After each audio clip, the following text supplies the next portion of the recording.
41과 살리는 무대입니다.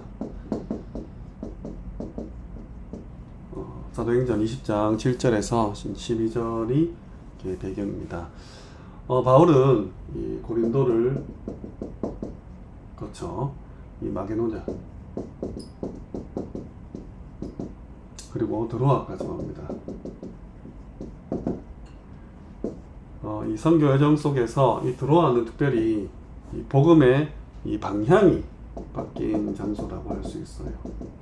그래서 유럽 선교의 이런 관문이죠. 사도행전 16장에 나왔었죠. 이처럼 초대교회 성도들은 이 하나님의 이 대역사 앞에서 정말 일심전심 지속적으로 복음을 듣고 또 나누고 포럼하고 전하고 이렇게 지금 가고 있었습니다. 이 성도의 교제라고 할까요? 이 말씀이 지금 생명을 사실은 담보로 이렇게 듣고 전하고 하지 않겠습니까? 그러면 이제 주일에 이렇게 모였어요. 저녁에 모였습니다. 일을 했었기 때문에 밤늦게 모여서 정말 살아 있었구나, 잡히지 않았구나, 안전하구나, 이런 육신적인 반가움도 굉장히 컸을 거고, 또 거기에 대한 그만큼의 영적인 갈급함, 또 현장에 일어났던 하나님의 역사를 서로 소통하면서 참 감사와 기쁨이 또 평안이 회복되는 그런 교제가 아닐까. 단순히 지금 우리 일주일에 헤어졌다 보는 이런 차원이 아닐 겁니다. 이런 와중에 오늘 또 하나의 그런 말씀을 받는 중에 일어나는 사건이었죠. 첫 번째 유두보의 죽음입니다. 유도 청년입니다. 청년이고 아마 노동자 계층 계급이었을 것이다. 그래서 열심히 일하고 굉장히 피곤한 상태에서 이 말씀 받는 이 부활의 날인 주일에 이렇게 모였죠. 바울은 이제 다음 날 이 떠나야 했기 때문에 아마 밤늦게까지 이 말씀을 이렇게 전하고 강론을 아마 했을 겁니다.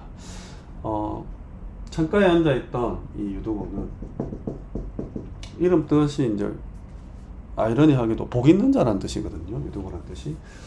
이 복 있는 청년은 창가에 앉아서 늦은 밤, 굉장히 좁고 덥고 그리고 몰래 모여야 되다 보니까 이렇게 밤에 불을 이렇게 켜도 지금처럼 전기 이런 게 아니라 말 그대로 이제 불을 켰겠죠. 그럼 계속 산소가 이 불을 태우기 위해서 소모가 되잖아요. 그러니까 이렇게 공기 중에 산소도 부족하고 그러니까 졸릴 수밖에 없는 그런 환경이었다 할까요? 결국은 이제 떨어져서 이렇게 죽습니다. 사실은 엄청난 비극이죠. 젊은 청년이 말씀을 받다가 피곤해서 졸다가 이렇게 떨어. 여기에 대해서 이제 성경은 이제 잠깐 의식 불명이나 기절 이런 게 아니라 죽은 시체를 뜻하는 단어를 완전히 죽었던 거예요.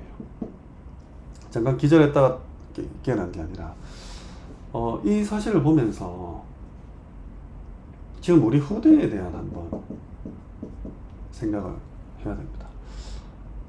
물론 유도고가 무조건 말씀 받다가 졸아서 하나님이 벌로 저렇게 죽었다 이렇게 할 수는 없죠. 근데 지금 시대를 살아가는 우리 후대들이 굉장히 바쁘고 분주합니다. 말씀보다는 다른 데 더 관심이 있을 수 있고 굉장히 나태할 수도 있고 집중력이 좀 부족할 수도 있고 예배 드리는 자세나 태도를 보면 바로 나오지 않습니까? 영적으로 졸고 있는 거죠. 말씀의 자리에 와 있는데 영적으로 졸고 있다는 겁니다. 어른들은 생과 사를 넘나들면서 지금 신앙을 지키고 복음을 증거할 수 있는데 우리 아이들은 상대적으로 좀 이런 부분이 약할 수가 있죠. 하나님의 전도와 선교는 쫙 진행되는 가운데 우리 후대들은 잘하고 있고 우리 어른들은 또 복음의 울타리 보호막이 되어서 이렇게 지금 계속 진행이 되고 있지 않습니까? 그 가운데 오늘 유두고라는 청년이 죽은 거죠. 바울이 살려냅니다. 즉시 내려가서 엎드려서 그 아이 이렇게 몸을 안고 되어 있어요.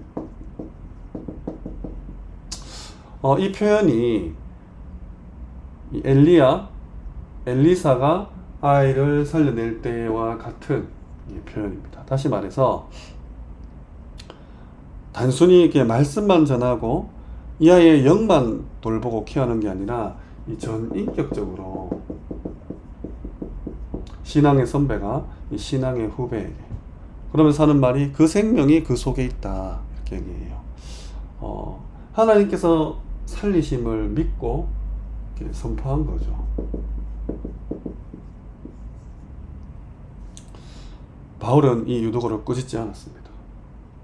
그러니까 우리 너무 놀랄 거 아닙니까? 그리고 이게 사람이 죽으면 이게 법적인 문제가 될 수도 있고 또 당시에 모여 있는 사람들에게 굉장히 이렇게 낙심할 수밖에 없는 그런 사건인데 뭐 질책을 하거나 이렇게 막 하지 않았다, 꾸짖지 않았다는 거. 정말 사랑과 믿음으로 포용했어요. 그래서 우리 후대가 이제 실수를 자주 하죠. 정죄를 할 것이냐, 아니면 수용하고 초월하고 답을 줄 것이냐. 정말 이 공동체가 이 한 사건으로 인해서 와해될 수도 있고 원내스 될 수도, 똘똘 뭉칠 수도 있잖아요. 이 공동체의 회복을 위해서, 단단한 결속력을 위해서 바울은 이렇게 했습니다. 즉시로. 그래서 그 이후 날이 새기까지 계속 말씀을 또 이어서 나누었죠. 죽음이라는 큰 사건과 사고가 있었지만 하나님은 이를 위로와 회복의 시간으로 바뀌었어요. 그래서 성경에 나옵니다. 그들이 적지 않게 위로를 받았다 되어 있어요. 공동체 전체가 이렇게 살아나는 그런 사건이었죠. 정말 죽음이라는 문제 앞에서 우리 후대들은 살아나야 되고, 그들은 또 저주와 재앙, 죽음이 가득한 현장에 가서 이와 같은 역할을 해야 됩니다. 특별히 이 부분 배우셔야 돼요. 우리 후대들이 이거를 마음에, 몸에 담고 현장에 나가야 됩니다. 정말 살리는 사람이 돼야 돼요. 결론으로 열왕기상 17장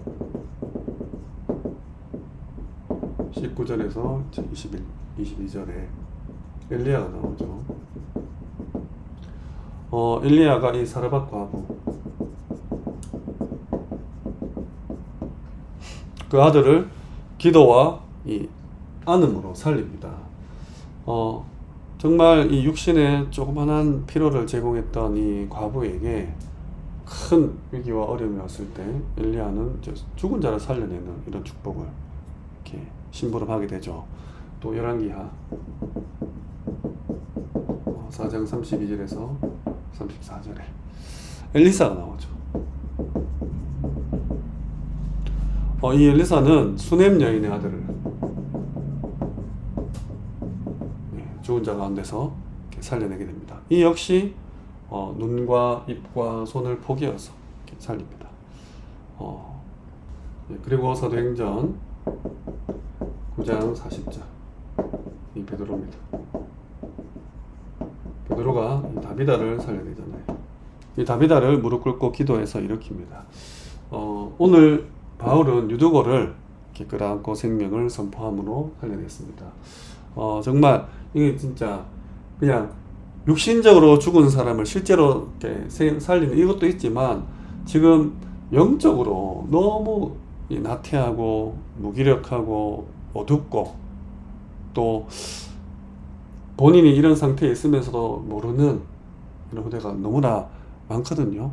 그래서 전인격적으로 접근하셔서 그냥 뭐 주일에 잠깐 봐가지고 뭐 말씀 받고 10분, 20분 분방 공부를 통해서, 아니면 뭐 주중에 사역을 한다 치고 뭐 한 20분, 30분 그 작은 모임을 통해서 이 아이의 모든 것이 이렇게 살아나는 것은 사실은 불가능합니다. 아이들이 마음을 열지도 않아요. 그러면 우리 후대들이 이제 현장에 가서 또 누군가에게 이런 복음을 증거하고, 뭐 친구든 후배든 복음을 전할 대상자들은 뭐 차고 넘칠 거 아닙니까? 그냥 무슨 캠프 기간이 되었다고, 아니면 뭐 초청 예배 그 주간이라고 잠깐 그냥 이 아이를 놓고 뭐 기도하고, 이렇게 해서는 사실 쉽지가 않죠. 물론 이제 역사는 하나님께서 주시면 할 수 있겠지만, 정말 이 시급성과 이 지속력을 가지고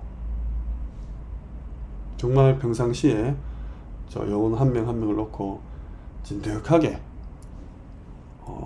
오랫동안 지켜보면서 기도하는 이런 부분들이 좀 필요합니다. 네. 영혼, 마음, 생각, 육신까지도 정말 왜 사도행전 8장의 사마리아 성에 큰 그런 기쁨이 일어난 것처럼, 오늘 적지 않은 위로를 받은 것처럼 지금 현장은 사실상 다 죽어가고 있고 너무나 고통스럽죠. 여기에 내가 공부하러 간 것처럼 보이지만, 일을 하러 간 것처럼 보이지만, 돈을 벌려고 한 것처럼 보이지만 사실은 그렇지 않아요. 이렇게 유두고와 같은 사람들이 현장에 쫙 깔려있다는 겁니다. 정말 나는 하나님 앞에서 정말 그 영혼을 사랑하는 마음을 가지고 살리는 축복을 누리셔야 됩니다. 그래서 정말 엘리야, 엘리사, 베드로, 오늘 바울이 했던 것처럼 모든 사람의 영, 혼, 육, 관절, 골수 찔러 쪼개는 이 말씀으로 그들을 살려내는 축복 누리시기를 주님의 이름으로 축원합니다.